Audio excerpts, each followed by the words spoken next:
Simple recipe ng chocolate lava crinkles. So first, ang gawin nyo, lahat ng dry ingredients nyo, salain nyo tapos iset aside nyo muna.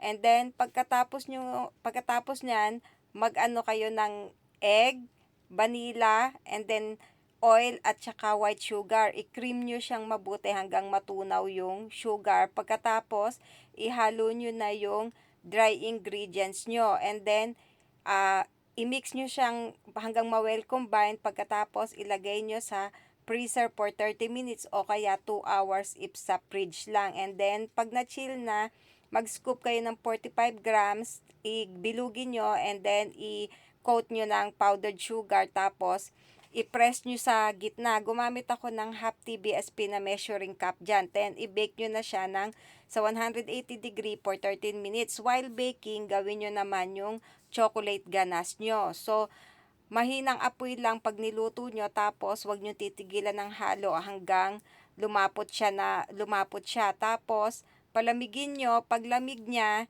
ilipat nyo sa piping bag. So, ayan, tapos na yung cookie.